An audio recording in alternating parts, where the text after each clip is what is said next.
San Francisco's Haight-Ashbury neighborhood has long been a mecca for people drawn to free love and recreational drug use.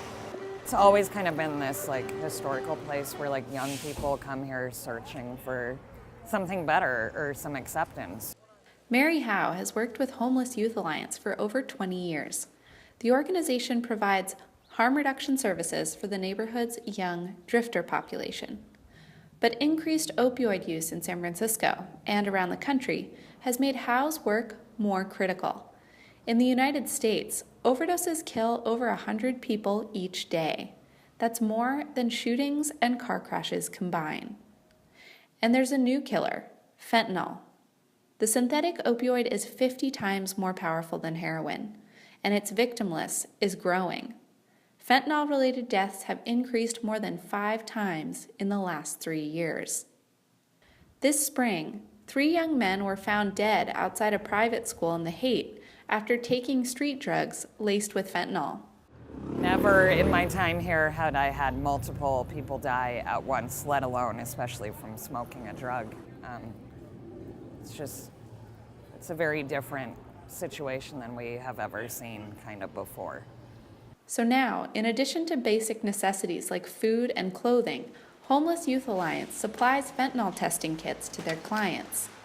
Eliza Wheeler spearheads the DOPE Project, which educates drug users about the increased risk posed by fentanyl. And we make sure that drug users have that information. Drug users are the key to their own survival.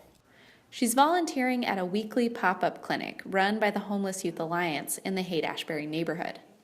She and Howe begin by testing drug residue using the same fentanyl test kits they supply to users. Such efforts are supported by San Francisco's Department of Public Health. People who use drugs are being poisoned by fentanyl. When people don't know that's what they're taking, they are very likely to be in harm's way, harm of overdose or death. She says the city's approach is not only to combat drug use, but also drug contamination. San Francisco is now poised to open supervised injection sites this summer. They would be the first of their kind in the United States. Physical spaces where people can stay and use drugs safely, instead of on the streets.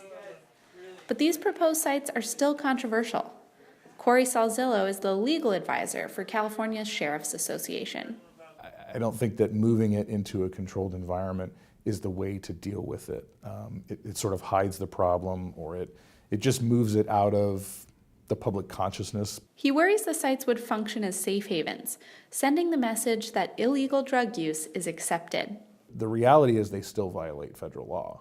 Opioids, the different substances that we suspect people will be taking in themselves and administering, are still illegal under state and federal laws. He'd prefer harsher repercussions for people who sell and possess drugs like fentanyl. That sentiment has been echoed in the highest offices of government. Find you, we will arrest you, and we will hold you accountable. But Eliza Wheeler says that's exactly the attitude that harm reduction is trying to change. Instead of punishing drug users, she says we need to shift how we think about them. It's about a moral discomfort with people who use drugs. And it requires a shift in thinking of what our role is in other people's lives. Because it's happening unsafely, and it's happening dangerously, and everyone is harmed. The community, businesses, families, tourists, and most importantly, the people who are using drugs themselves are all harmed in the current situation. Harm reduction advocates like Wheeler and Howe believe the root causes of drug abuse can only be remedied if users stay alive long enough to access treatment and basic necessities.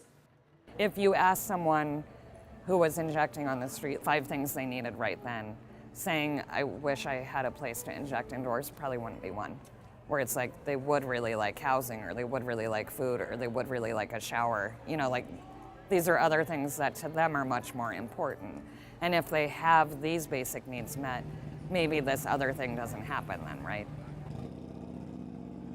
San Francisco is still poised to open safe injection sites this summer. City officials and harm reduction workers are hopeful that the sites will lessen fentanyl's deadly impact.